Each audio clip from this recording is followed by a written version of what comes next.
Encourage the criminals to fight. Encourage them to draw their guns. Pagka lumaban, patayin ninyo para matapos na ang problema ko sa siyudad ko.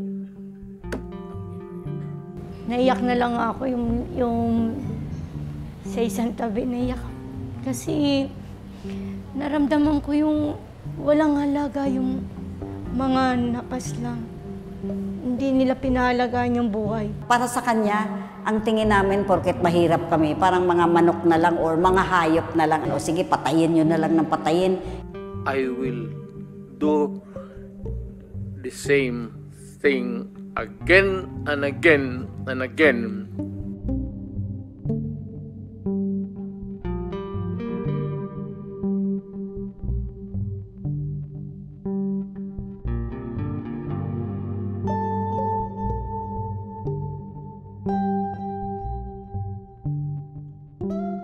Sabi ko, siguro makakatabi natin si Duterte. Kinabahan ako dahil sino ba namang hindi kabahan nandyan nakikinig yung isang berdugo na sanhi ng pagkamatay ng libu-libong tao. Ang biktima po sa akin ay ang asawa ko. Paulit-ulit po kami nagmamakaawa. Ang masakit ko ay 4 ko yung naiwan.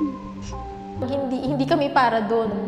Para kami sa sarili naming pamilya, para kami sa sarili naming bahay, para kami sa pamayanan. Hindi kami doon dapat. Pero dahil sa ginawa yan sa amin, kaya kami nagsasabi.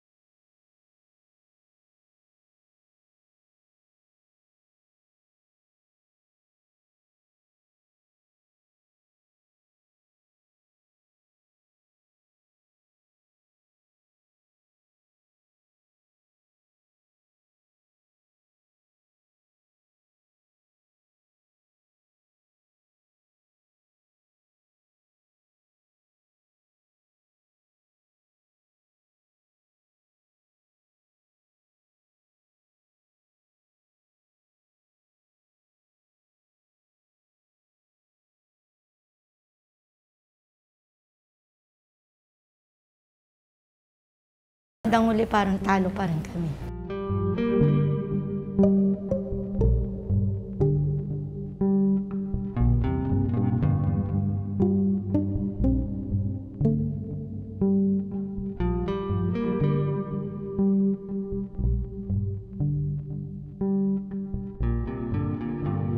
Nung nag-uumpisa na yung hearing na nag-interesado ako syempre, no? Tinitignan ko rin yung kalalabasan, kung ano yung ginagawa nila sa loob, sino yung mga nakaupo. Nanonood ako sa cellphone ko, sa YouTube nanonood ako.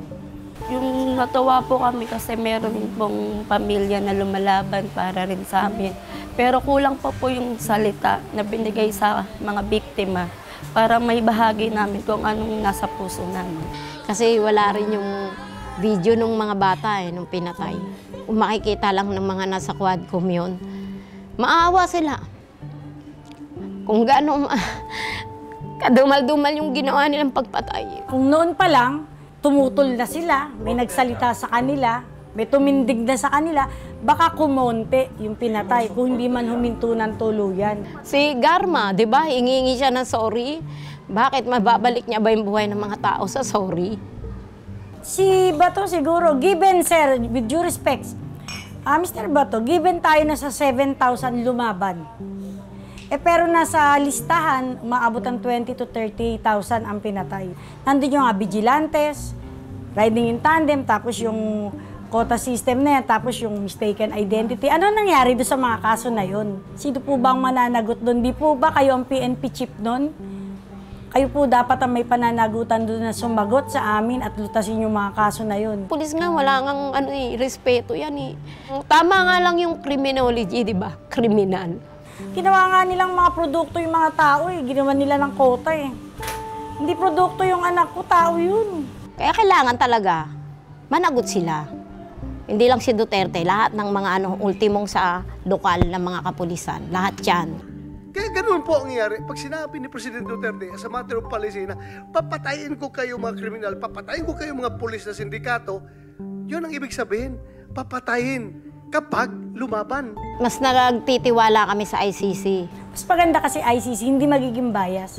Hindi naman kami pwedeng kampihan nun, hindi naman namin din sila kilala. Ano ba kapit namin dun?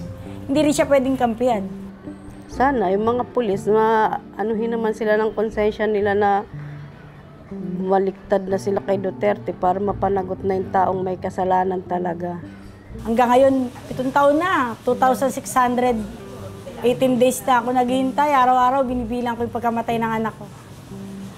2,618 days na nananalangin ako na magkaroon kami ng hustisya. Yung time kasi yung napas lang sila, pinikit ko yung mata nila kasi nakadilat yung mata nila nung sa hospital. Pinikit ko yung mata nila. Sabi ko, paglalaban ko kayo.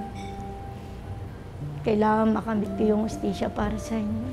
Tuloy ang buhay, pero higit sa lahat, pahalagahan pa rin yung nawala. Hindi lang karapatan ng nawala, kundi yung dignidad namin mga biktima, yung mga naiwan. Hindi tayo titigil na, syempre, manawagan na magkaroon ng hustisya para sa papa niya.